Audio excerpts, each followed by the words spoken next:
Welcome to SKaL, Sports, Knowledge, and Life. Let's learn, let's apply, and let's scale up.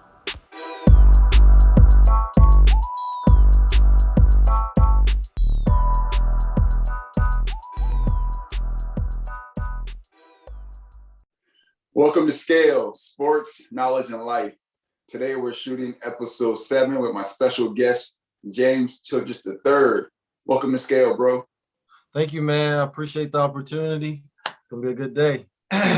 Yeah, man, I'm excited to have you on. Just kind of share a little bit of background. SKaL is what I created for student athletes. What I do is I bring on former athletes like yourself who've played in high school, college, and beyond, and kind of come on and share your journey and tell your story to the youth so they can learn from it and gain from it and also create their path and using their talents to reach their fullest potential. So that's pretty much the premise of SKaL. So again, thanks for coming on. I really, really appreciate it. If it's cool with you, I'm going to get started. Yes, sir. Let's get going. All right, let's go. All right, so I kind of start off SKaL with always asking how you feeling mentally. Where's your mental space at right now? How you feeling? Right now, with my mental space, I personally feel good. It's a lot going on out here in the world to deal with. And I'm just trying to find my way and stay balanced and stay healthy and stay light on my feet because health is wealth now. Health is wealth. So um, I just try to, I'm a role model and I'm a coach. So I'm out here helping kids. So I got to make sure I stay on my P's and Q's to make sure leading the youth down the right path. So, right now everything's good and, it's a new year and, got a lot of exciting things coming and, just trying to stay grounded. So.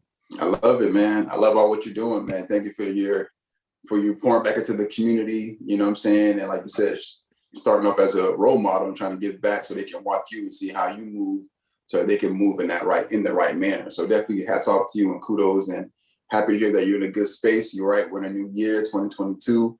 So yeah, man. So let's kind of get right into it. So kind of talk about your love for sports and like where that came from.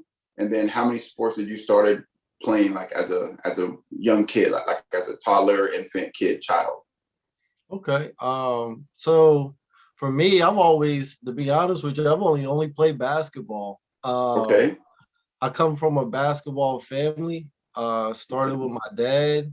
My dad played back in like the 60s, where racism was a huge thing. And, it started with him and it led to some of my older cousins that played college ball. So just looking up to them as a kid and their journey led to my own personal journey.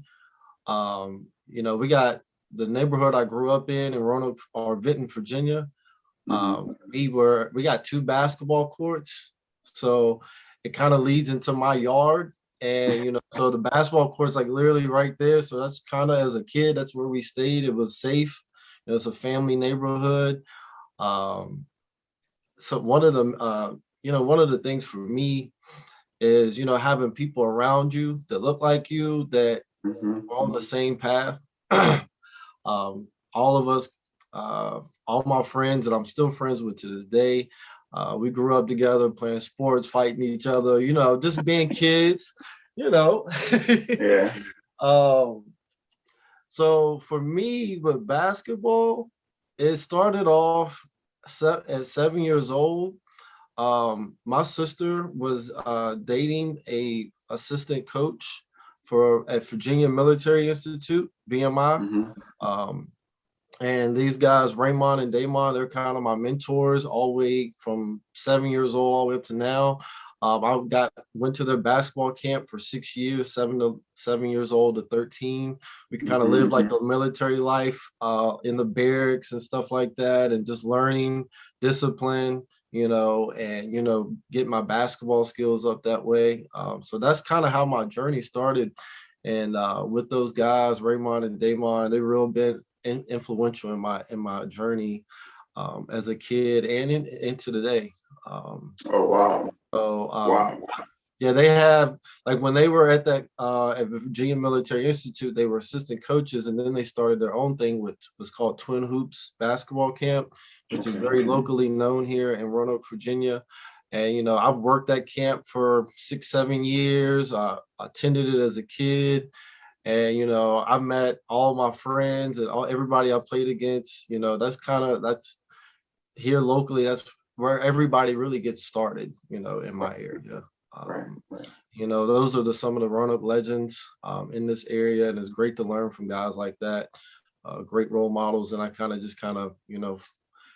flow off what they did and, keep that thing going because it's been very successful for me. Right, right, right. Yeah, thanks for sharing, man. It seems like you really come from a family that loves basketball. Like basketball is kind of like you said, you didn't dabble into football or baseball or soccer. You just said, listen, basketball is what I can be good at, and what I see around me. You know what I'm saying? Cousins, your dad in the community, the basketball court right behind your house. So you're able just to walk outside and just pick up next, like, hey, I got downs, type thing. Right. So we used to have like Sunday basketball, man. You talking 30, 40 people at the court, and it's just all day long from morning all the way to the night. Come on, we got lights on the court. So, even when it gets dark, you can still hoop, man.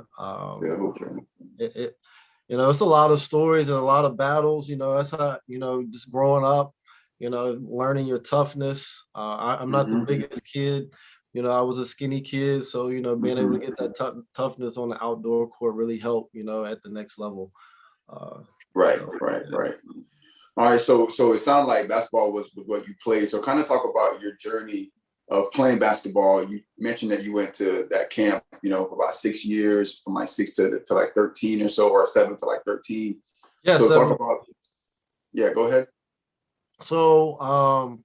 So like I said, it was kind of, most people, especially nowadays, they don't really just drop their kid off and just leave them. I'm not saying my parents did anything wrong, but at 7 years old, you get dropped off at the Virginia Military Institute and you don't know what to expect as a 7-year-old, especially this is like the early 90s, mid 90s.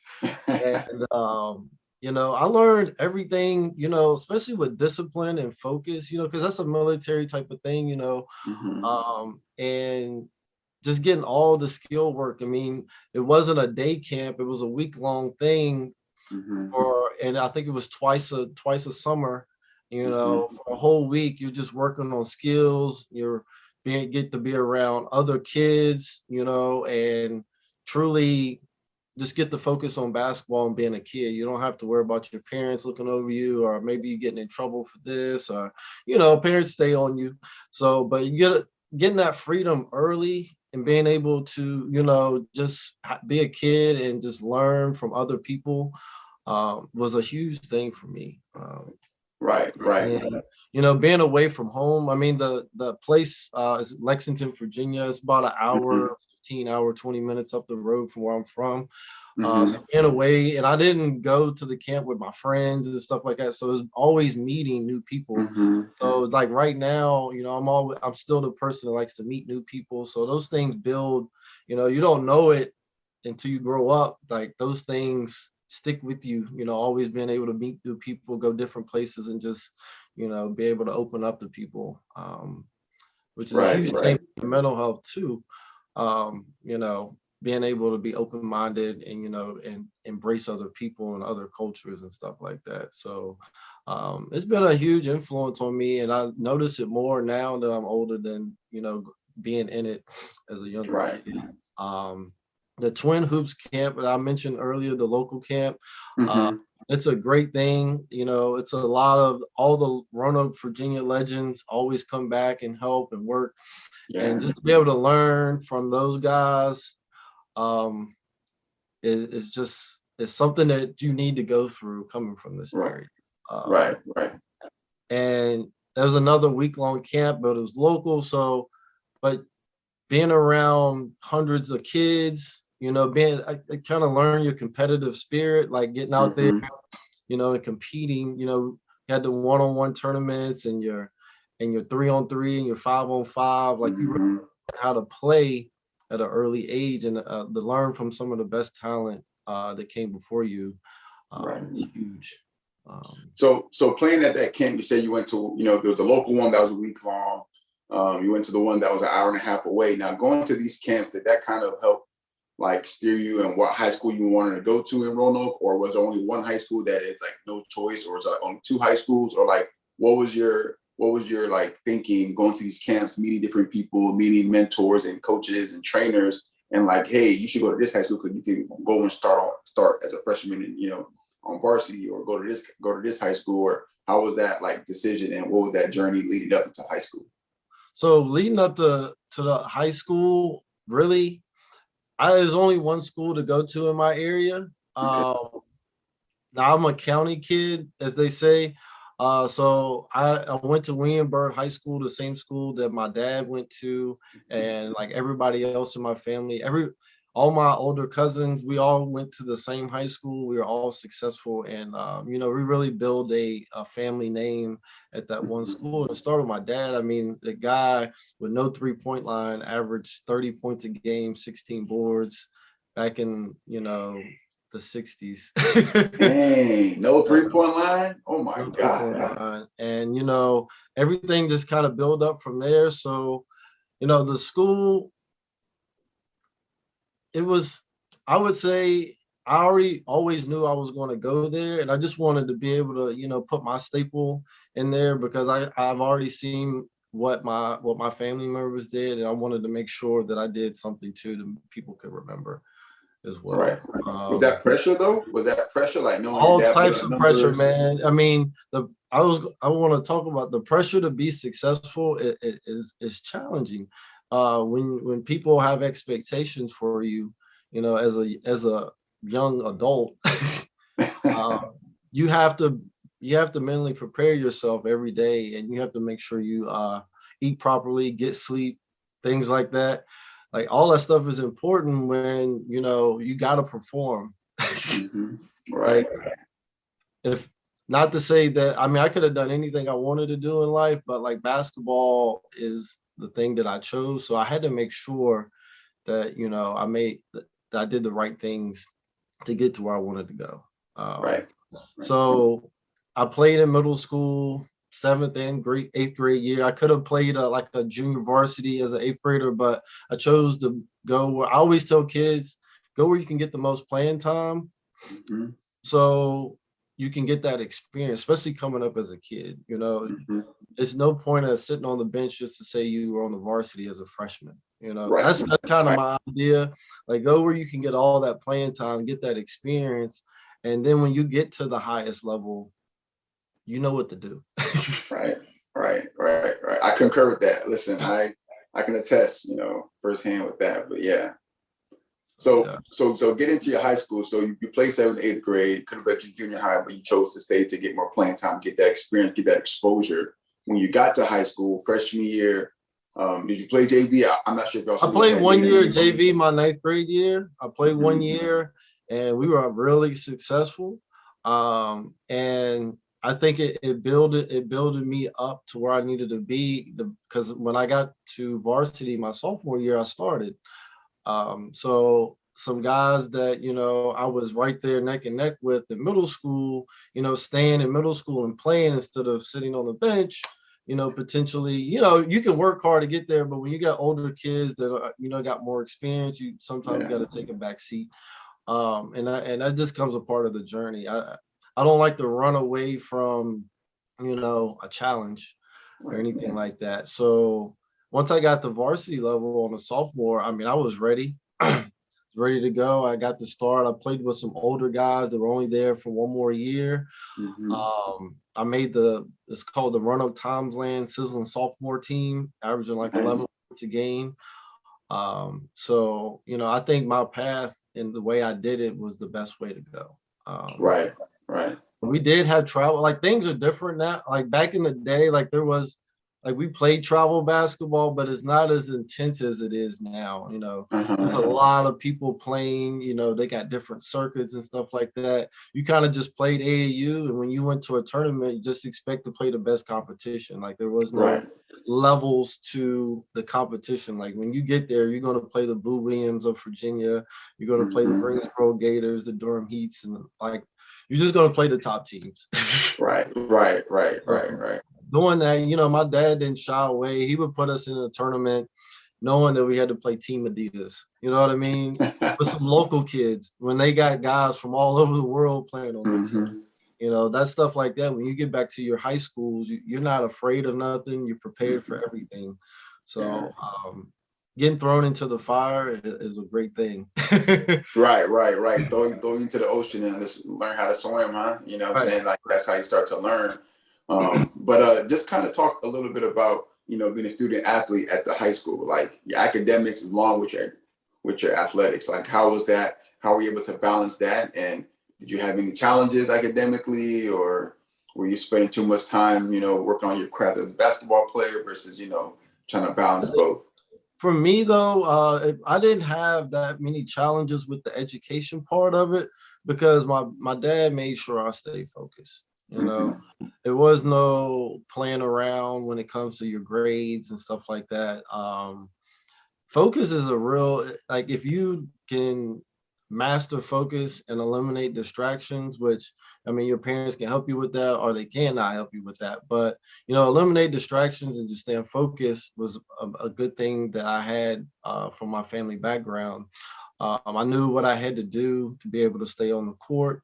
As far as being a student, dealing with the challenge, I'll tell you, I went to a predominantly white school. Mm-hmm. So that presents its own challenges.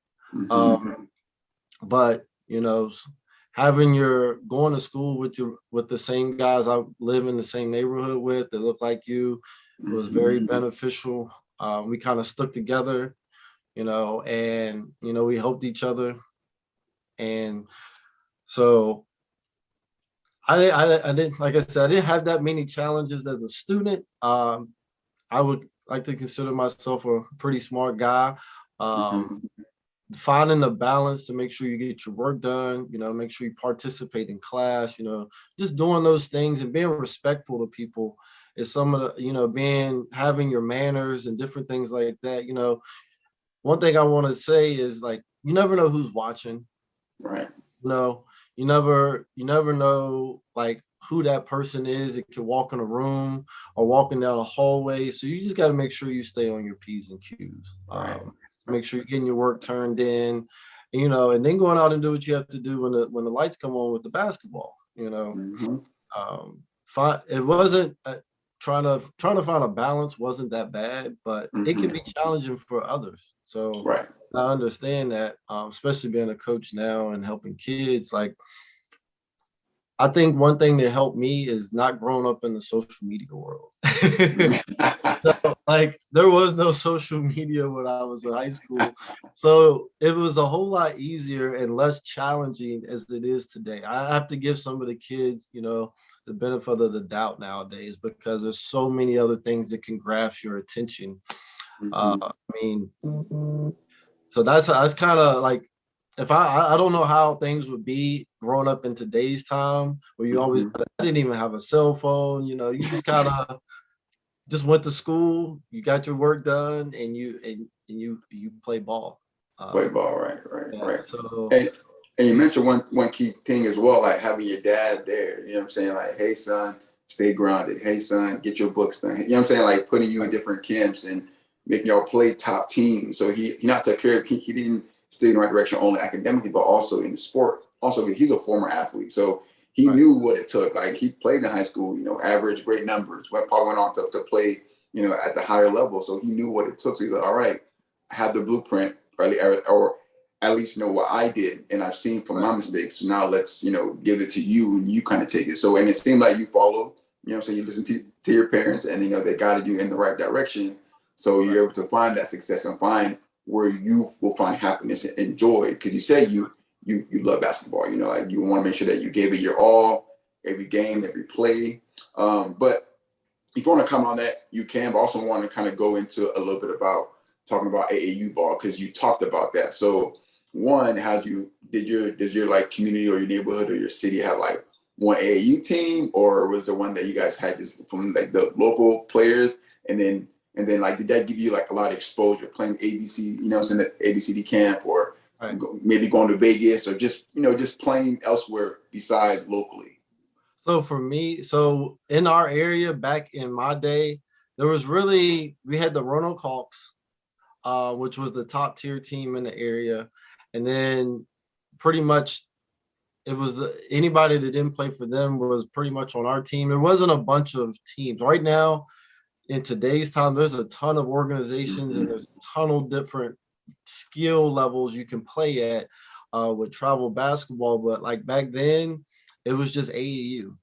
And you had maybe 3 teams in the area. You know what I mean? And you could fall in between those teams. And for me, we kind of stayed on the East Coast, but the East Coast has some of the best competition in the United States. North Carolina, playing it up in Baltimore, DC area, going down to Georgia, Charlotte, North Carolina, areas like that. I mean, in my time, going down to play Charlotte, I mean, you might play against the Curry brothers,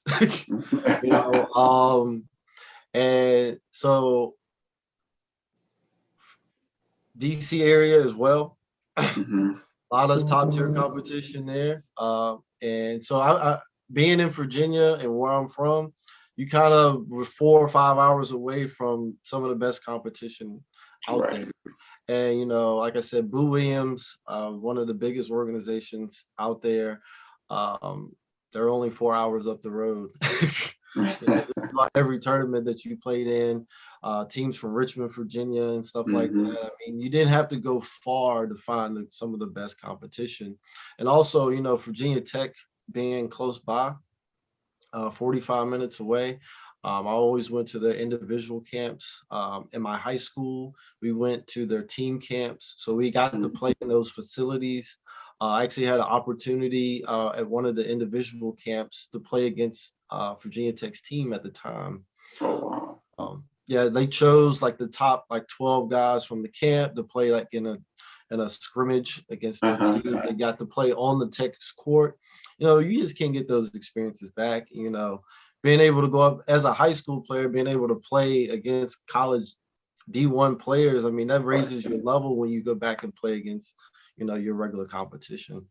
Right. And your confidence too. Like, man, like I play with these guys, I hit a 3-pointer or, got a steal. Like just those little plays against, like you said, Division I athlete when you're in high school wanting to be where they are one day. You know what I'm saying? It builds that confidence. And, it's hard to play college. It's hard to get into a college, period. Period.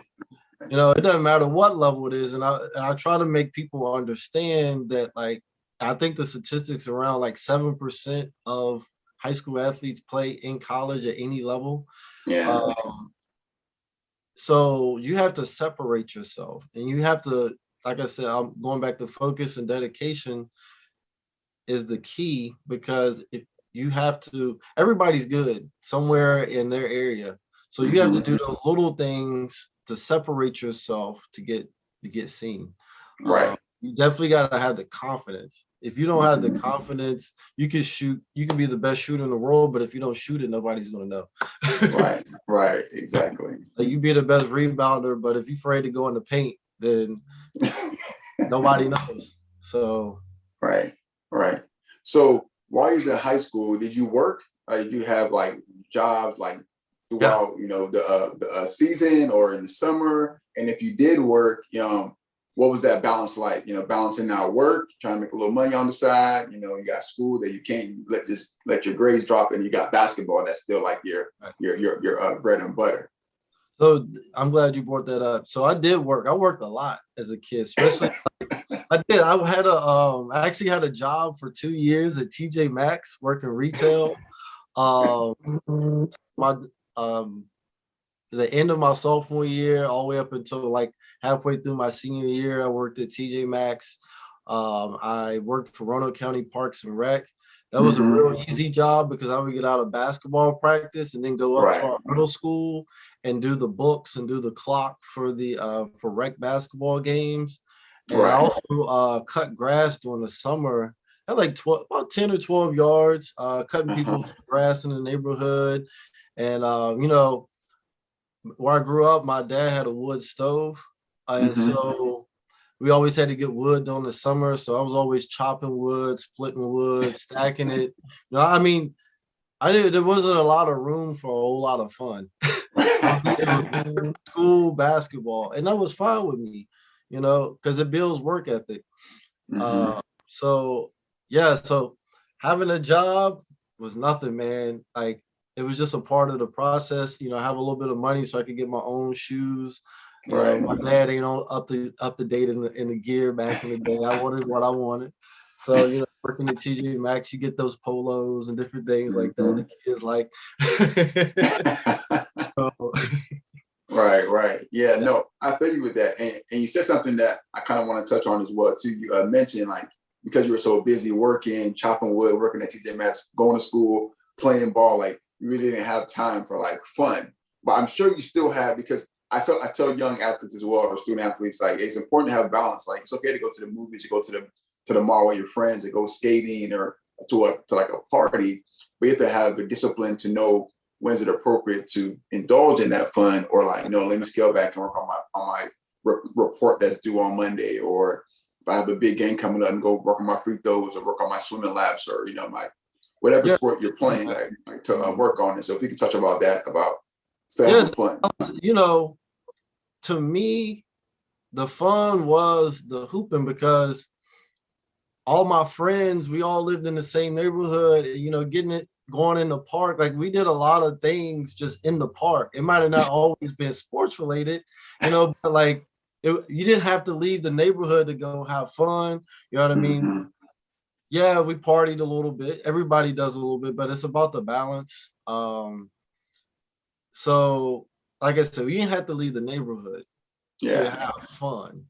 Yeah. We could be chopping it up, playing games. Now, I told you I didn't play any like other sports, but like we would play baseball. We do the Mm-hmm. dodgeballs of the world, like different Mm-hmm. things like that.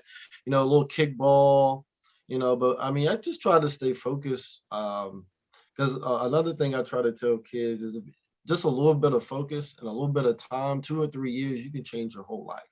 I look at some of these athletes nowadays, they go from high school to 1 year college and in basketball. So that means in a 3-4 year time span, they change their whole life, their income, and everybody around them's life changed forever Right. because of just a Right. little bit of focus. But I do nowadays looking back on it, like I wish I would have done more stuff, maybe because I play a little golf now. Like if I would have Mm-hmm. played some other sports, maybe been a part of the band or, just doing some other Mm-hmm. stuff. Like don't limit yourself to just one or two things. So I'm just like you, like don't sell yourself short.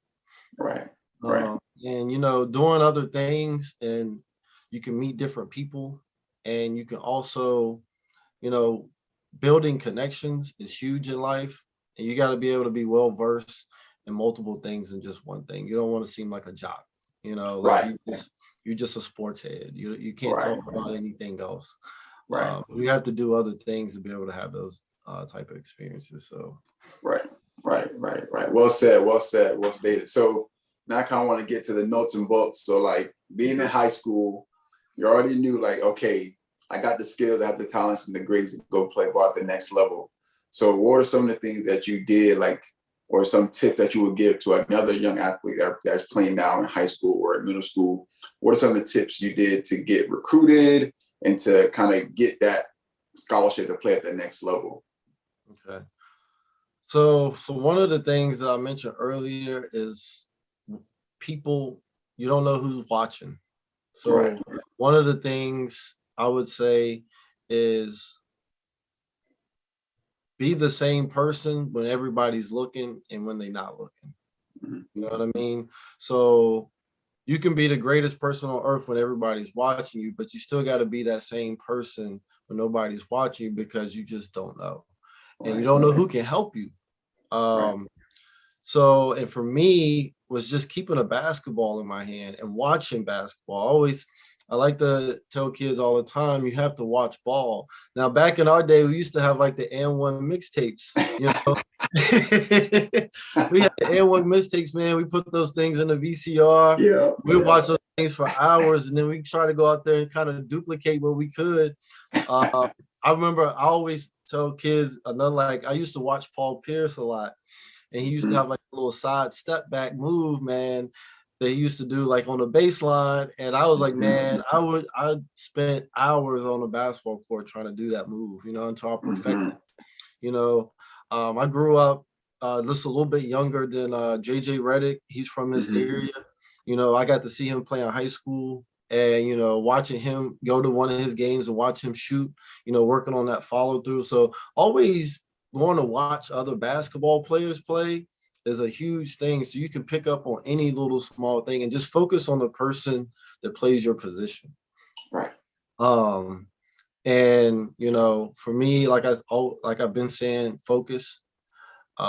There's a lot of distractions out here: girls, drugs, alcohol. You know, I didn't. One thing that helped me is I didn't have a car in high school, so I wasn't just able to just ride around and just do whatever. You know what I mean? Get into anything and everything. You know, I didn't start driving until I got to college. So I know these kids now are rushed to be grown, want to have a car, and this, that, and the other. So, you know, just kind of eliminating the distractions and staying around like-minded people. Like I said, I came up with some guys in the neighborhood, like they might have not made it to college ball, but they wanted to be good, successful at sports. You know, if you're hanging around people that are just there to be a part of the cool clique, those people can lead you down the wrong direction. Right. Quick, you can go down the wrong direction quicker than going in the right direction. Right. So it's a whole lot easier to go to do the wrong thing. So so that's one of the huge things, being around like-minded people and people that want to see you be successful. People that motivate you. Another thing is listening. You know, I talked about the mentors of Raymond and Damon Williams, people that I grew up being around. I mean, any gym that they have for me. Another guy named Mike Franklin, he played, he's from this area. He's closer to my dad's age, but he played at Cincinnati. You know, he came up in that time, rough time too, as an older gentleman. And, you know, just listening to those guys, being around those guys, and always listening, son, do this, do that. Like, don't be out here doing this, that, and the other, and just stay in line. Like, listening is a key thing for anything in business, but like, and being able to retain information and be able to do something with it. Right. And just practicing, repetition. I know that the mama mentality, just being repetitive and just doing the same things over and over again. You're not going to do anything different on the court than what you've always practiced, you know? I like that. So if you are getting your shots up and you making sure you working on your footwork and you working on your ball handling, it's going to show in the games. So that's that's a huge part of trying to get a basketball scholarship, is being able to have confidence. And the only way you're going to have confidence in your game is by getting the practice and getting those reps in, getting 1,000 shots up every single day. You know, we didn't have, I'm a basketball trainer now. We didn't have basketball trainers and people that could be with you all the time. Our parents worked and stuff like that. So, I mean, it was up to me to have that self-motivate. Like, you got to be self-motivated, right, to be able to play at the next level, at any level. Right. So some of those huge things for me also, I went to a basketball tournament. It was at Virginia Tech, and I had 2 huge games, 35 plus points. And you never know who's watching. I get invited to a top 250 camp in Greensboro, North Carolina. And that changed everything for me, you know. I went down there. That was the first time I played in I only knew like maybe 2 people total in that gym, you know. Everybody from everywhere, from all over the East Coast. There's probably 200 college coaches there just standing on the sideline with a notebook. You know what I mean? It's nerve-wracking, man. You know, I mean, especially as a kid, you know, you just sitting around watching, looking around. It's easy to get caught up in the moment and screw up, you know, but, you know, trusting your practice. Like, if I hadn't put all the work in, you know, and played against that good competition early in life, I could have folded, you know. Right. So all that prep work, it all comes full circle when you get invited to something like that. Right. You know, after having a couple of good games and showing my talent there, you know, some letters started to roll in. You know, always had D1 aspirations, even though they didn't happen. But I mean, I got to see some of those letters. You got to have those conversations. you know, and it changed everything for me as far as like confidence and like being able to think. You got to think you can do something before you go actually go out and do it, So Yeah. college ball, I mean, you can watch it on TV and be like, man, those dudes are huge. I mean, they hit shots like used to playing in big crowds, playing in a crowd, like our games used to be big around here, but we didn't play in like those gigantic gyms. I never had that opportunity. So, that's another thing, playing with crowd noise and people heckling and stuff like that. You got to stay mentally locked in. If you're not locked in, you can easily lose it all out on the court. So just having my dad and having some of my older cousins to play college ball as well and getting their experience and having them as somebody to lean and depend on is very helpful as well. So yeah. Thanks for sharing that. So just wanted to kind of just pinpoint how you mentioned you played at, was it VTech, Virginia Tech? You had a game where you had 2 breakout games, 35 plus points. And from that game, like you said, you don't know who's watching. From that game, took you to a bigger platform where you went to, was it North Carolina? It was in Greensboro, North Carolina. At North Carolina. Yeah, with coaches, notepads, they're recruiting like, this is, okay, a guard, this is his name, the school he goes to, like, so now you're at a platform where now it's like, whoa, amplified. But like you said, if you weren't prepared for that moment, you could have folded. But you already know, okay, stay mentally strong. Like, you know what to do, go out there and do it. Like, you've already been practicing it. Now it's time to display. So you went out there and you did well, had some good games. Like I said, letters start coming in. D1, probably some D2, other schools are like, hey. Plenty of D2, D3 at all levels, you know what I mean? All levels. All of it was coming in, and it's just like, man, like, this is what I've been grinding for, and I'll tell you this, like, with the process of trying to get to the next level, it could all be taken away from you, and understanding that one wrong thing can screw it all up. And I'll say, my senior night in my basketball game in high school, we were playing our rival high school, and an altercation happened. And I got into it with a player, and I was suspended for the rest of the season. Senior night, and I was trying to go for 40. I had 19 in the first half, and the altercation broke out, and some of those letters stopped coming in, some of those conversations stopped happening. You know what I mean? So one thing can take it all away. But thankful for Bluefield College for giving me an opportunity. But like, a lot of the conversations stopped, a lot of the letters stopped coming in. So that's why I said a huge thing is that it's a privilege to play sports, to be a student athlete. So just knowing that it could all be taken away. Right. And you mentioned a good thing. You said it's a privilege. Like, some people go to schools, like whether at a JUCO or at a D2 or D3 or NAIA and you're like, or even at D1, like maybe a mid-level and not a bit, and you're like, man, I'm supposed to be at this school or this, man. It's a privilege to play at the high school level, at the AAU level, at the junior college. Like, when you wear that jersey, I don't care what animal or what mascot you wear or what, like, you wear it with pride, because there's someone out there that will give their left arm to wear the uniform and to go all out for it. Whereas you're like, man, I'm only here because what? Because of this or because of that. Granted, you probably are, but you are here. So be where you stand. You're standing at this school, playing for this team. Give it your all. No complaints. No looking back. So definitely a privilege. And people don't look at it that way. They feel like they're entitled to it. No, just because you're 6'5" or you're swole, or you know what I'm saying, you have a good batting average, like it's a privilege to play on whatever team you're playing on. So certainly, you have to act like it, because like that, like you said, one wrong decision, one wrong incident.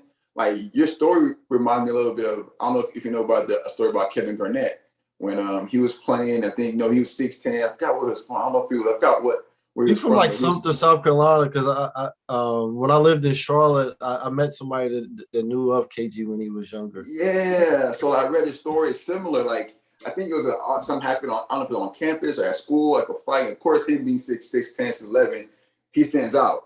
So Right. they said, oh, Garnett was in the fight, so he got like expelled from the school or something, for like it jeopardized him going to college. Like people didn't realize that he was kind of forced to go to the NBA. Like he was on the verge of going to college, but when he got into the issue, he had to move and try to finish high school. Went to like some like prep school or something, and then went to the league. But he didn't like.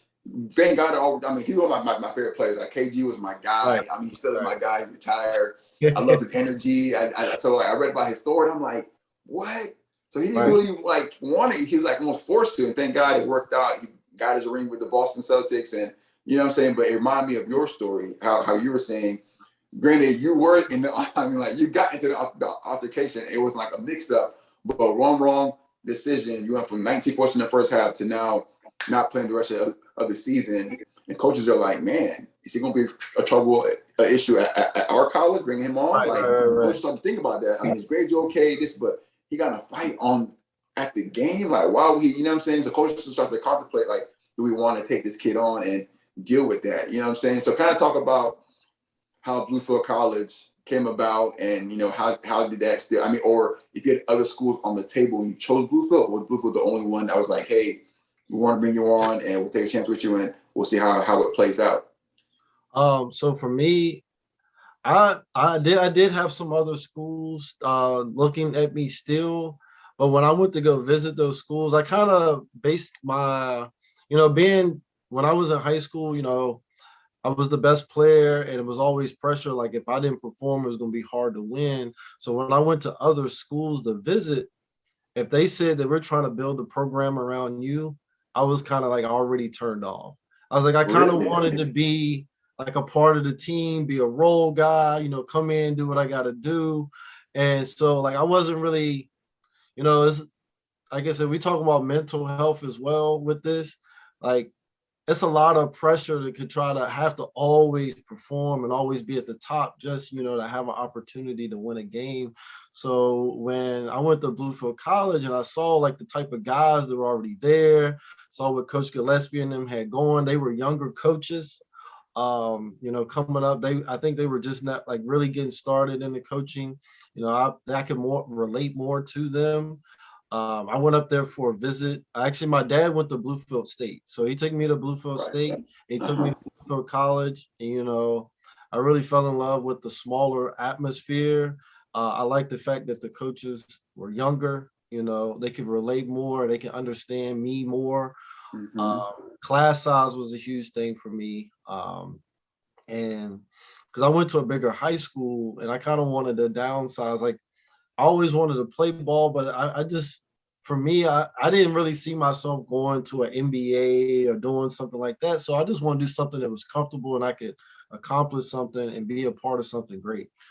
So that was kind of like when I went into, like I said, when I went into these meetings with these coaches and these programs, I'm like, you want to build something around me because, I can score a lot of points. Like, I'm not really into that, anymore. Like, if I could come in and average 10 points a game, come in, hit some threes, play some defense, get some boards, and we get the win, everybody's happy, I'm good with that. You know what I mean? I wasn't looking to be the guy. Like, I was trying to take that pressure off me. And not everybody's like that, but for me, I was just ready to like kind of want to get my education and kind of like continue to grow as a young adult. That's a different. Oh, go ahead. Sorry about it. Go ahead. No, I was just gonna say like that's a different mindset that I haven't. You rarely hear that, right? You really hear like, hey, I was a man in high school. Nothing didn't go without going through me. Like coach knew that I was the go-to. When you're like in college, like, hey, I'm not trying to go to the NBA. Like I'm trying to go where I can go get my education paid for. I can play ball, have fun, accomplish, maybe win a championship or win a conference champion. It's mentally draining sometimes to always have the spotlight on you. And I mean, just kind of wanted to live a little, you know what I mean? Just take a back seat to always like being in the paper. I mean, it's just a lot, and I come from a smaller town. So in a smaller town, if you're the guy or you're the person scoring all the points, like there's always somebody looking at you. There's always an article, because like I told you in high school, when I had the altercation, like being in a smaller town, like it was seen, It blew up. it was a huge thing, in a bigger city in Florida, I think it would have just got swept under the rug and it Right, would just keep right, moving, you know. So just right, kind of wanted to take a backseat to all of that, be around a good group of guys. We went to college with some good dudes, right, everybody, successful and stuff like that. So I was more like right. building relationships and, just having fun. And I got every bit of that at Bluefield College. Beautiful, beautiful. And also, I don't know if the people know, but you and I crossed paths while at Bluefield College. I went to 4 different schools, but I ended up at Bluefield College at like my last year and a half, and you were there. So we were teammates. So you know what I'm saying? So that's how we kind of have our rapport there. So kind of talk about your journey through Bluefield College. Like did you have, or even in high school, like did you have any injuries that may have caused you to sit out some games or miss games, or were you like, a couple ankle injuries, but you was able to kind of push through? Like just kind of talk through about any challenges on the court, and then also look into the academics in college too, but kind of talk about that transition into college. So the transition to college was eye-opening, because when you first get there on campus, you get there and you moving into your dorm room and everything like that. Now, one thing that helped me in the initial transition to high school to college, my roommate was one of my friends from high school. Yeah. You know what I mean? So being around, and then I had there was a couple of guys that got scholarships to play baseball from my high school Mm-hmm. that went to Bluefield College. So we kind of all kind of stuck together. You know what I mean? Yeah. So having a couple people around you that you familiar with, some familiar faces, that kind of helped with that initial transition going into college. Now, when we got to the basketball court, I could see like the physicality of the game change. I mean, I could remember like getting out on the court the first time. My coach was like, "Yeah, we got open gym tonight." I was like, "Man, I just checked into school. Like, we got open gym tonight." I remember my boy Kurt, man. He was driving to the basket. And he just kind of ran me over, and I was just like, "Man, is this really what I really want to do?" You know what I mean? He just threw me out the way. You know what I mean? I was like, and that's where I realized, like, man, like I try to tell kids, like, man, you got to work out. You got to train. Get your body physically ready for that. So that initial transition, and another thing is dealing with everybody. When you get to college, everybody's good. Everybody was good at their high school. I mean, everybody was the best player on their high school team, second best player on their team. Right. So you're dealing with egos, you're Mm-hmm. dealing with people that think they're just as good as you are. So you got to do certain things to kind of separate yourself. You know what I mean? If that's taking charges, or playing or just battling on D, you just can't just be a shooter or just be the guy anymore. Like that transition right there, and dealing with not playing as much. Mm-hmm. It's only 40 minutes in the game, and you got everybody competing for your spot. And one thing I like is coach always kept a lot of good players around, because the more players you have, you got to stay on top of your game. You can't take a couple of days off. You could slide out of the rotation just like that. And I didn't have that to most kids in high school. That doesn't happen. You know what I mean? You can have a couple bad days in high school. You're not sliding nowhere. You know what I mean? But in college, you could lose your spot just like that. You could be kicked out of school just like that. Any little thing, if you're not taking care of your academics, now Bluefield College, like I said, I chose that school for the most part because of like smaller class sizes, so you can focus more. Going to bigger schools and visiting, you can sit in a class with 500, 500 people, and you just sitting up there listening. Like that's not how I learned. So I made sure I was somewhere where I could be successful in the classroom too. Right. Now a challenge that everybody has to go through is going to class. You know what I mean? You don't have your parents there telling you got to get up, you got to go to class, you got to do this. So, I'll be honest, initially, I mean, it's hard, having to deal with more freedom is a huge challenge going into being a freshman in college. Like you got all the freedom in the world. You and your choices will determine how successful you are early in life. You know what I mean?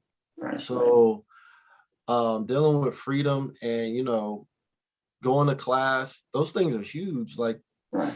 going to class is almost half the job, because if you're there, you're gonna learn something and you're gonna do and make sure you get your work completed and stuff like that.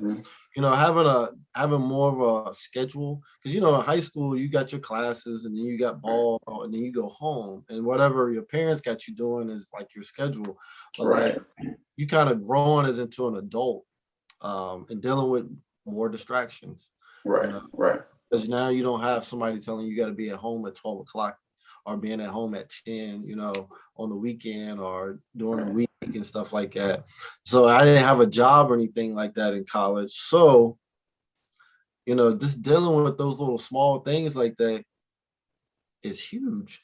Right. And being able to like challenge yourself, not to do anything stupid and to jeopardize everything is huge for a growth of a young athlete out there trying to make it. Now dealing with injuries, I didn't really have a lot injuries besides your knick-knack ankles and stuff like that. Now I do remember the one time we were playing in a tournament in Nashville, and we were playing, I think it's Trevecca Nazarene, and like I think I had like 5 points, but like I remember like I went to the basket and this dude slapped down on my hand really hard. And I didn't think nothing about it. I was like, man, I probably got a jammed finger. Wake up the next morning, and my finger is probably the size of 3 of my fingers, my middle finger. Oh my God. And I remember going out on the court. We had like shoot around for the next game, and like I shot the ball, and it was like didn't even get close to the rim. I remember telling coach, I was like, man, I can play left-handed. He's like, no way, Jose. Like, you're not gonna play left-handed. But like he made me practice, but like as far as playing in the games, and like that ended up being like a huge thing for me, especially my junior year, like having my hands taped all up and trying to like my shooting percentage dropped heavily, but I wasn't as accurate as I was earlier in my career. But like that injury, even though it was small, it really affected me like all season long. And like today, like it's still like I still have like nerve damage and stuff in my fingers from that injury and stuff like that. But it's very small, so like the littlest things can tweak. You have to just change your game, and you just have to. But it was back like when Kobe had all them finger issues and he was getting his fingers taped. I remember going to the trainer like, man, you need to tape my fingers like Kobe's. I was like, he can still shoot. I was like, right now I can't. So they did something different with like how they tape my fingers, and it definitely got me helped me out a lot. And Dylan, just dealing with that mentally, not being as accurate as I'm accustomed to being was a challenge, even though it was a small injury, but it really affected what my role was on the team. So, everybody knows me as a shooter on the team. So like, I can't really shoot. Like, what am I doing out here? So I just did the best I could with that. But I've seen other injuries, and seeing it get to other people, and it can really weigh you down. It can weigh the people around you down. Having to help, and just mentally not being able to practice with your guys and be around everybody in the day-to-day grind. Being on the court and practicing, like you miss that stuff when you can't do it. You know what I mean? And just trying to keep your body up, because I try to tell kids like you have to train because it's a long season. You got preseason, you got conditioning. You probably, I know Coach Gillespie used to like number the practices. You got like 200 practices, and if you play in college, you playing 35, 40 games. Like you cannot like train your body for that. Like you have to do those things. You know what I mean? So making sure that you do your ice baths, you do your massages, and you do your heat and stem, ice and stem. Like, all that stuff is important, and to find balance. To get all of that done, go to school, and try to perform and do your role on the team. I mean, it's challenging, man. It's a lot that comes into it. That's why we say it's a privilege to do all this stuff, because not everybody can do it. Right. Right. No, I agree. And while you were in college, did you have like a strong social support system? Like whether it be like your teammates, whether it be some of your friends from the high school, whether it be your parents, like brothers, siblings? So I mean, I feel like the team that was the closest I ever felt, being as a family on a team when I was in college, man. We really stuck together. When we went on the road and stuff like that, we were always together, everybody clowning and having a good time, being able to go out of town. I remember we went to the national tournament out there in Missouri and stuff like that. Like those experiences, man, being a week away from everybody, out in Missouri, 16, 17 hours away, those bus rides, those long bus rides, stuff like that. I did have a lot of support from people back home. Like people really kept up with what I was doing, even though I wasn't like initially playing a lot. Like people still came to my games, I had friends and stuff like that. My family came and supported me. Always had the great family support. Like not just my dad, but like my sisters, my aunts, they always showed up. Even if I played 2 minutes, they were still proud of me and stuff like that. And my old AAU coach, Bill Bartley, he used to keep up with me. He came to some of my games. So his son, Brian, I really felt like my little town of Vinton, where I'm from, really still like, cared and wanted to see me be successful. That's love. That's love. In spite of everything, like I said, that happened in high school, towards the end of my career there, nobody looked down upon me, because of that. And I still had a strong support staff, and some of those people are still in my life today, so that's a huge thing. Like when you go off, especially if you don't play somewhere like right down the road from where you from, like, it's good to have that support system. I think it would have been a bigger thing with social media, because I think once I got to college, like I think Facebook finally came out. You maybe had a little bit of MySpace, like, but your parents wasn't on it. People like that was really just like kids. So to even have a strong support system without having social media there and things like that, is huge. Because I mean, it's long days, man. I was just sitting back thinking when you just thinking about this interview, like, man, we get home on a bus ride at 2 or 3 o'clock in the morning, and then you got class all morning, and then you right back into practice and everything else. Like, man, if you ain't got somebody to help you and like talk you through some things, like it could be a huge challenge to try to get through the whole thing. Right. No. I agree 100%. You said it well. So did you stay at Bluefield your entire collegiate career, or did you start freshman all the way to senior and graduate? And then also talk about, I know you mentioned academics. Early on it was tough to get to class, but once you got there, that's half the battle. You show up, you can learn something and get through. So were pretty solid academically throughout your college journey as well? I'll tell you right now, with the academic part of it, like things didn't start off too great. It didn't start off too great. And I'll just be honest, like I said, growing up as a young adult and having to deal with freedom, freedom can be a good thing or it can be a bad thing, depending on your choices. So initially, it was an uphill battle with my academics, but it never affected anything as far as being eligible to play basketball. Right. It just wasn't what I was accustomed to. You're not saying and the workload, I mean, you go from high school, having some assignments and you take your test, but man, when you got to write like a 10-page paper, you got an hour and a half presentation. I remember Juice Omar, shout out to Juice.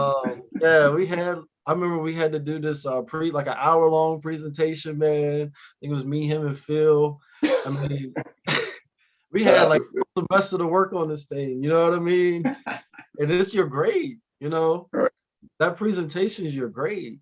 It's not take a test to pass the class, you know what I mean? It's getting up in front of dean, the other professors, other top students, and you know, it's different when you like in a class and you up there listening to the teacher. And Yeah. difference when you up there in front of the podium, the lights are off and the spotlight is on you. You know, Right. that's a whole different type of pressure, and just being prepared, you know, and having everything um in line, you know, to make it make sense. You know what I Right. mean? Because Right. at the end of the day, those type of presentations like that, like they want to know. They don't know, and like people in the crowd don't know. So you have to Yeah. give. And then the question and answer sessions is probably the hardest part of it all. Q&A. Q&As, because you don't know what people might say. You got to stand up there and take it and do your best you can. But you know, that stuff like that, you know, if you can get through things like that, you can get through anything, man. You know, it helped me out like today, like when I used to work for Allstate Insurance and stuff like that, being up and getting up in front of people and being able to present things, and you know, getting up in those business meetings and being able to speak clearly, you know, have eye contact. Like college really um builds you for things like that. Like Right. some people think it doesn't matter, but it's huge. But you know, after I got through my freshman year, things really started to turn around for me. Really found what my major was going to be and could focus and you know get back on track. But you know, just going through that initial process, you know, trying to get a business degree is tough, but it taught me a lot. You know, especially now that I have a business and an organization that I'm trying to run. Like everything that I did in college matters right now. You know what I mean? And you're talking about from 2006 to 2010. I went to Bluefield the whole entire time. Right. So from start to finish, I graduated on time in 4 years.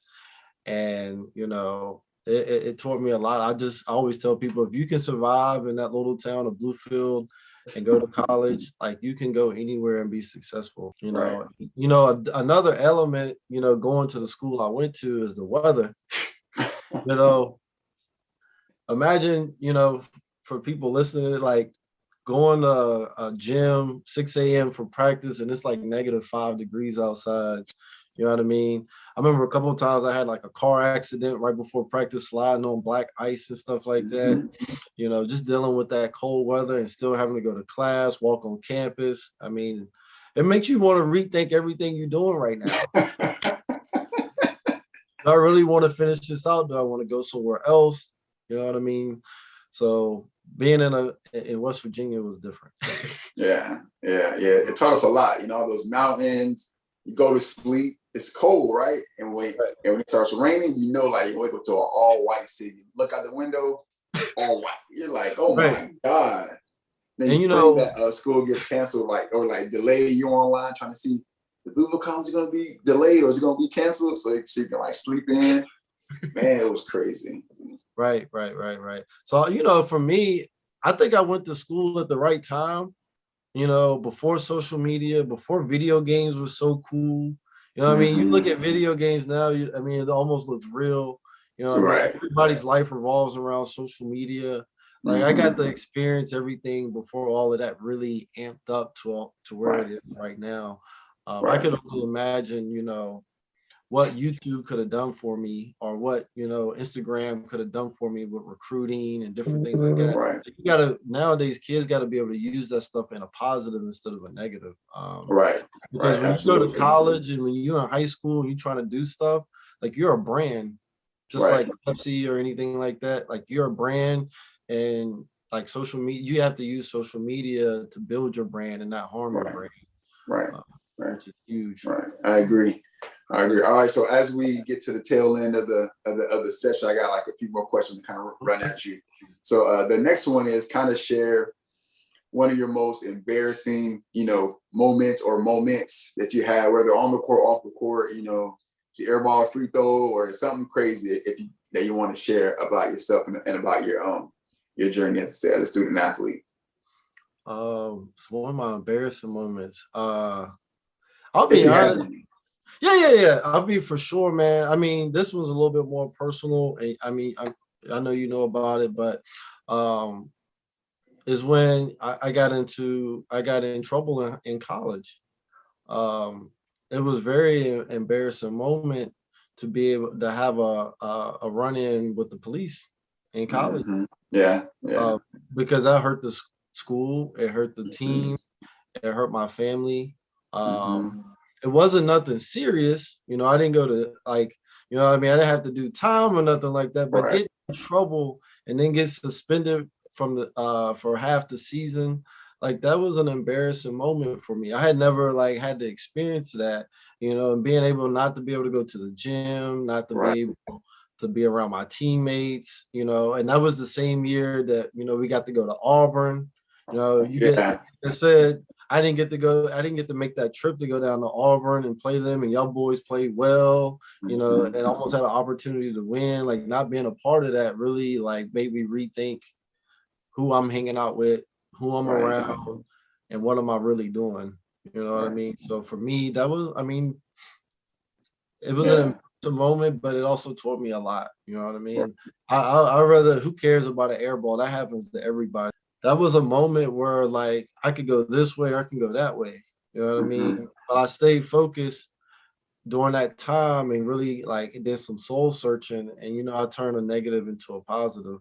um Right, Came right, back and really had a good moment to help the team get back, and we made it to the national tournament for the second year in a row. right. But like I said earlier, like this is a privilege, and the things can be taken away from you, and sometimes when you go through some adversity, you can make it worse, or you can turn it around. So Right, right. so And, for and, me, and yours was a success story, like you mentioned. You came back, you sat out the rest of that season. It hurt. You missed key games, fun times, but you came back and turned it into a positive where you helped the team get back to the national championship game. Y'all went to Missouri again. What I'm saying. So you didn't just take that negative because like it wasn't you that was a negative or a loss or a failure. It was just that event, what took place. Now, what you do from that can then dictate your future, and you took it as like, okay, a lesson. Let me learn from it, and now let me go forward and right. And like I said, I mean, keep keep I changed it a lot, how I was as a person and how I interacted with certain people, and right. just getting back on that right path. So that was a Okay. huge thing for me. Okay. Well, now leads me to my next question about what will be your greatest achievement or like something that you're like proud about or successful, I'm saying, during your student athlete, whether high school, college, you can talk, or if you have multiple like award that you got that you're like, man, like that was a great achievement. I'm really proud of that moment. So for me, one thing in high school, for me was getting to that point where I hit my 1,000 point mark. That's a Congrats, huge man. thing That's for you. huge. That's Like huge. as a high school athlete, you want to get that 1,000 points. Mm-hmm. So being able to get to that mark was a huge thing for me. I did it like halfway through the season in my senior year. It Mm-hmm. was against a rival basketball team at their Mm-hmm. place, so it kind of felt good. You know what I mean? Yeah. Yeah. It was a huge moment for me because you don't know if you can get there. A Right. lot of Right. Everyone. points. Everyone don't get there. Everyone don't make it. Yeah. And in college, my freshman year, it was before you got there. We were really young, no Mm-hmm. expectations, and we were the last game of the season playing against Virginia Intermont. And I hadn't really played. If you look at that box score, I played like a minute 30 some seconds in the game, but coach threw me in at the end. I got the rebound and I hit the game winner. And that game winner led to us getting put our name in the hat for, because it was like a three-way tie for number Right. one. And so we ended up winning the three-way tie. So we got that automatic bid to the national tournament. That was Yeah. huge. You know what I Huge. mean? And so for me, like I always tell people to stay ready. Like I set that bench the whole game. I mean, I played like a minute in the first half, and I set the bench all up until the last like 30 seconds of the game. But you just Mm-hmm. gotta stay ready. Stay ready. Um, and right now with my beginning of my coaching career, being able to go overseas last year during the pandemic and really give the game back to Right. some kids in the neighborhood. Mm-hmm. That's probably one of my greatest accomplishments to date. Being able to get Beautiful. back to another country and help Right. them progress. And it's, I started something there. That's now leaking over to some of the people I met, and they've started, helping kids, Mm-hmm. and I'm like, they watch my videos, and Mm-hmm. teaching the kids, stuff like that. So that's a huge accomplishment, something I want to continue to build on. So that's amazing. Kudos, and like, keep it up. I'm definitely, seeing you doing your thing as well. So just keep it up, man. And that was amazing work. Like you said, going to another country and, showing them like, hey, this is the game that I love. I want to bring it to you and help, help the youth. You know what I'm saying? Like, they may not play as much basketball, as they do maybe football, soccer or something like that, So that's amazing. Yeah, keep it up for real. So we all know hindsight is 2020. And also throughout this session, you've already talked about things that you would have done differently. But now with this topic, this question now, if you look back on like your journey, you know what I'm saying, pre-high school, in high school, going to college, like what are some things that you would do differently? Or like, what are some of the mistakes that you made that you would say, man, I want to change that to kind of change the outcome? Not saying your outcome is bad now. I mean, what you're doing now is amazing. But if you could go back, what are some of the things you would change and why? Some of the things that I maybe would have changed, I think I would have back in high school and stuff like that, even though I took things really serious, like I think I could have done more as far as getting my body more prepared to play at the next level. Because if I would have, I think I would have had a better opportunity to play at a higher level. Right. I'll be honest. I mean, I had a coach tell me like I was too small to play at a D1 level. Like I was too skinny. Like I wish I had more time into lifting weights and different things like that. Like, yeah, I know I can play ball, but like there's other things you need to do. I think that's one of the huge big things for me. I think I wish I would have valued relationships in school more. And had better character. Not to say I was a bad person, but like some relationships that I had with some of my teachers could have been better.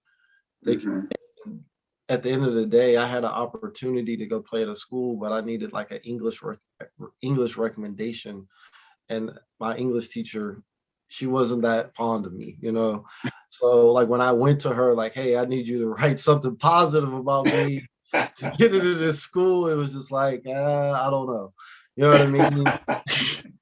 So, building, like, I wish I would have, just build those relationships more, because I value building relationships now more than anything, because it's not who you, what you know, is who you know.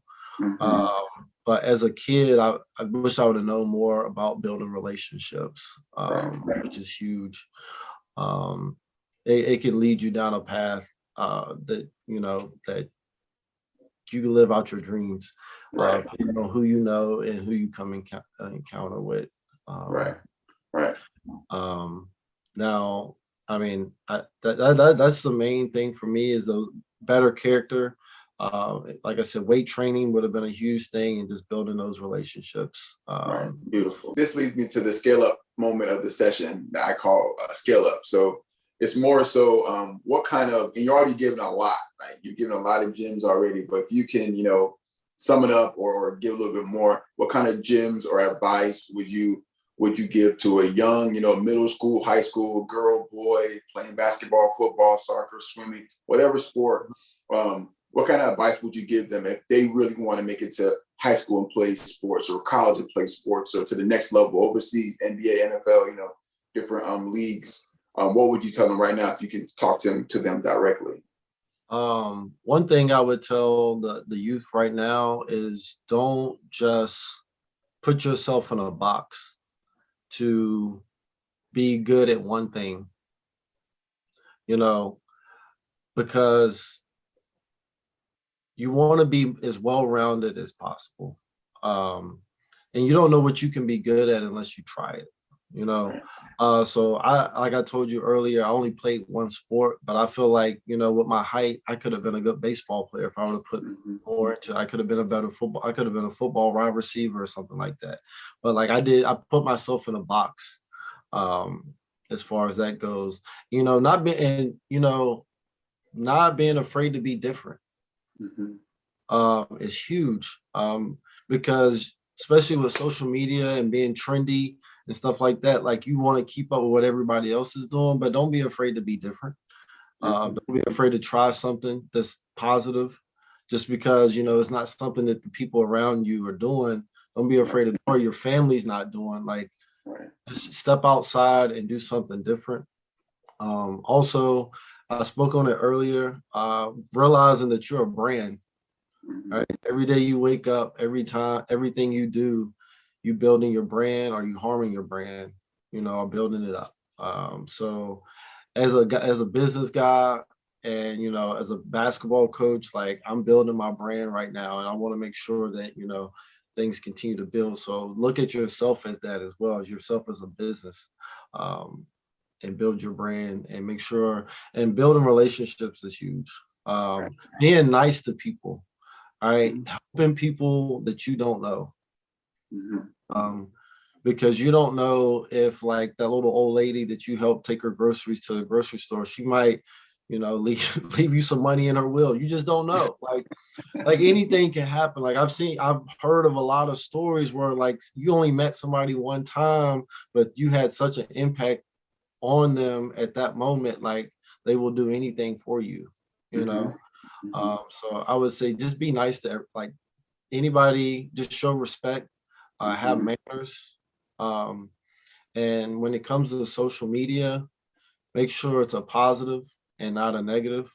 Right. You know, how you wear your clothes, how your what you do, what you say on your platform is huge. Because I've reached out to some college coaches for on the behalf of kids, and they look at their Instagram and it's an automatic no. Doesn't mean the kid can't play basketball, but it's an Mhm. automatic no because a school is a brand, Mhm. and if you don't fit their brand or what you do on your social media think could be harmful to the school, they're not going to accept you. Right. Uh, Right. so those are some of the best things I can Man. out there. Yeah, thanks for sharing, man. Like that brand is very, very important and it's key. Like you said, coaches will look at your Instagram. I mean, for it could impact you negatively or positively. And sometimes having stuff on Instagram, they're like, nah, our school is not, that's not the direction that we're going. Because you can come to our school and give us a bad name. You know what I'm saying? So some people may have two accounts where they can be themselves on one account and then, Right. but you have to be mindful because it can definitely impact you in a negative way if you're not careful. So thanks for sharing that. So now I know you've already mentioned a little bit about your organization and you being a coach and you having some leagues, but if you're going to talk about some things, talk about that in more detail and also what some of the things that you're working on right now, things you're up to these days. Yeah. So right now, I got my shirt on. I started the Southwest Virginia Elite basketball program. Right now, I got a eighth grade team, and we'll be having a varsity team as well. I really want to give back what I know in this game of basketball back to some of these kids. Um, and I'm excited. I've been an assistant coach. Like I did the little 10-year challenge thing. I've been an assistant coach since 2013.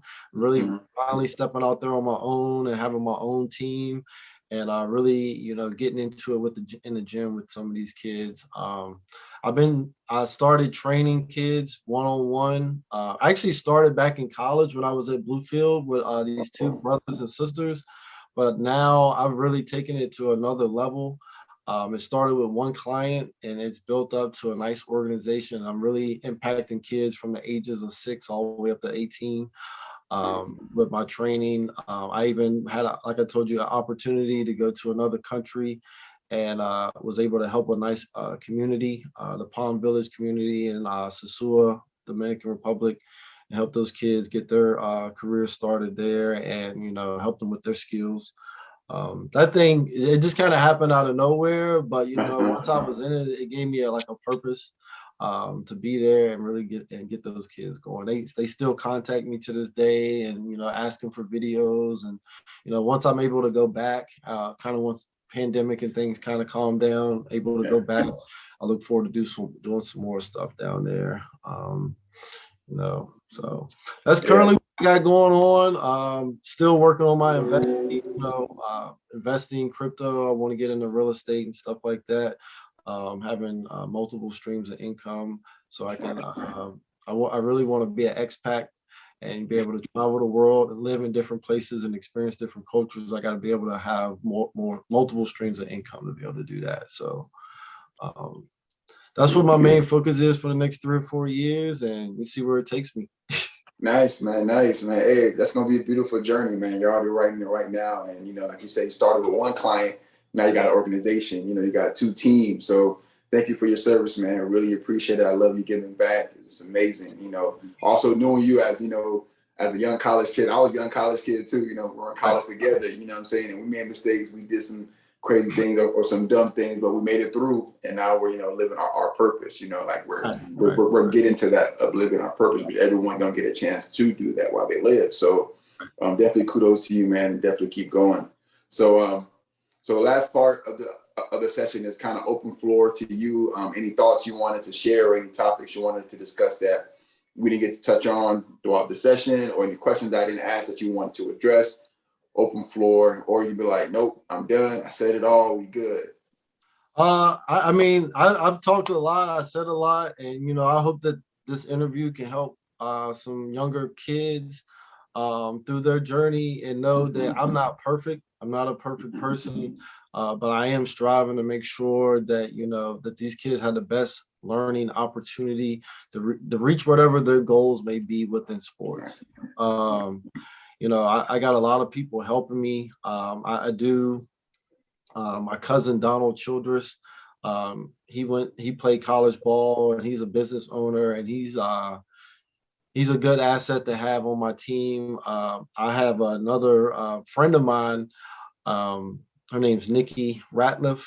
She played basketball at Tennessee, Roanoke College, won a national championship. She's also a part of helping me with these kids and training and coaching and stuff like that. So having the right people around you is a key thing to being successful. Like I said, the people around me have been in my life for 15 plus years, some 20, some 30. You know what I mean? So making sure you got the right people in your life. Right. Anything you want to do out here, even if it's just work a regular job, like in order to have a good family, you gotta just be in the right places at the right time, and just be around the right people. And the last thing I got, a lady by the name of Alicia Ice. She's a realtor here in Roanoke. She is my 2022 sponsor. And we met, her fiance, I trained his son. And she wanted to give back and help the community and help me. And she likes what I do with the kids. And she definitely, out of the blue, helped me. And that she's a sponsor of what I got going on. So I just want to give her a shout out as well. So beautiful. Shout out to her. Definitely. Definitely. Well, thank you for your time. Childress, man, it's been love. You're giving a lot of information, a lot of gems. I know you're a busy man, so just keep going. Make sure you find time for yourself as well too. Like, I know you're grinding, but you gotta take care of yourself as well, man. So I want to say thanks again, bro. I really appreciate it. No problem, man. Thank you. It's been a good time. Take care. Having a combo. Yes, sir. God bless, bro. Man, thanks. Thanks for tuning in to SKaL, Sports, Knowledge, and Life, a space where we empower student athletes. Please like, share, follow, and subscribe.